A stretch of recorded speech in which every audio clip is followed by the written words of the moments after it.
আজ চৈত্র সংক্রান্তি, এবছরের শেষ দিন, তাই আমাদের পরিবারের নিয়ম আছে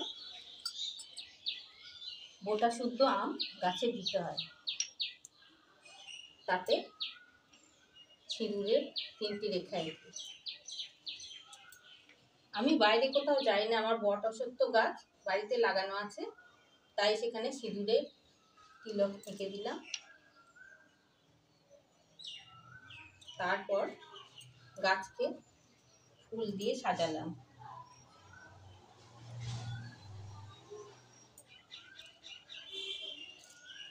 আতপ চাল, ছোলার ডাল এবং চিনির দানা দিয়ে আমি গাছকে খেতে দিলাম। এইভাবে পুরো বৈশাখ মাসটা গাছকে দিয়ে যাব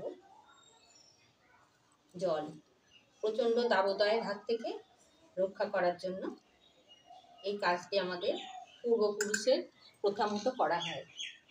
এবং দুপুরে খাবো আজ আমরা আম ডাল, নিম বেগুন ভাজা, ডাঁটা চচ্চড়ি, এঁচোড়ের তরকারি এবং মাছের ঝোল। শুভ সংক্রান্তি।